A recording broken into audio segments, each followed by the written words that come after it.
Dean on the scene for the Rogers Revue and 96.7 FM WERA Radio Arlington.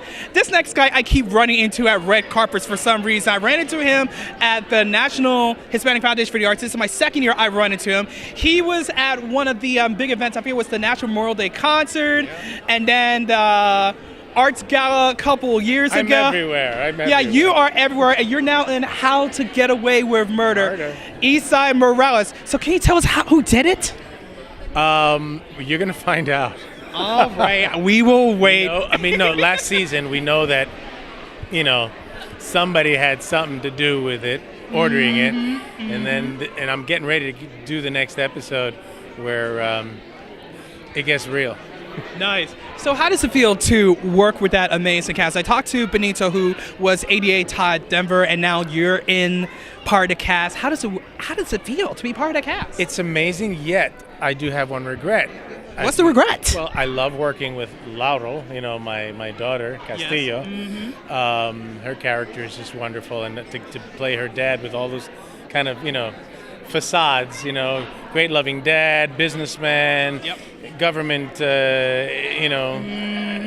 operative of some sort, potential criminal killer.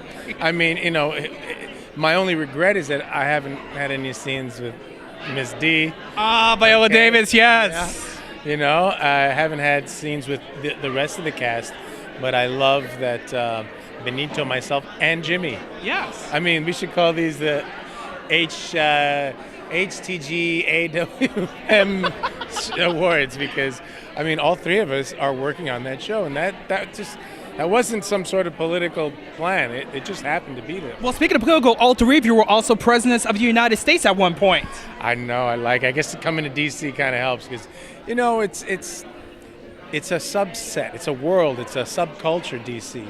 The Beltway. They talk about life in the Beltway.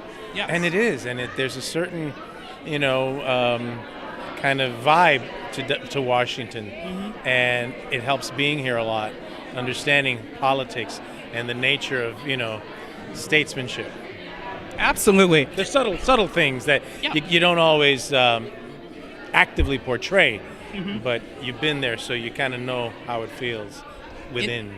Absolutely, especially considering the political climate this year, that earlier they wanted to cut the funding for the arts, and we do not know why, because the arts are here to stay, but thankfully our Congress have saved the arts for another year, another round. What do we do, the people?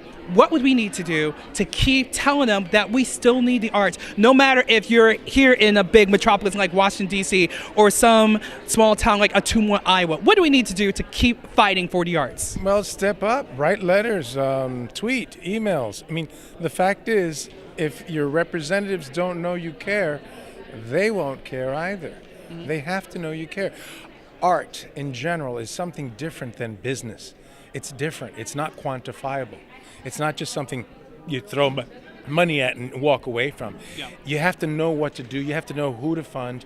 You have to kind of know how to grow an artistic community. And all great nations, all great civilizations really take care of their art, because art is the way the soul expresses itself. Absolutely. It has no politics. It is used by politics. It can become a political football. It can become political. But art transcends all that. It transcends human barriers. It speaks to you in ways. There's a great quote I'll share with you that. Oh, please do. That I'll never forget. And it's kind of heady, but follow me. Mm-hmm. It says, the high mission of any art, not the only mission, but the high mission of any art, is by its illusions to foreshadow a higher universe reality, to crystallize the emotions of time into the thought of eternity. Chew on that for a minute, And that is why I love running to this guy every single time. Esai, thank you so much. Thank you, Dean. And next time, we'll have to get drinks next time. You got it. All right. I'm buying. Yeah, you'll buy.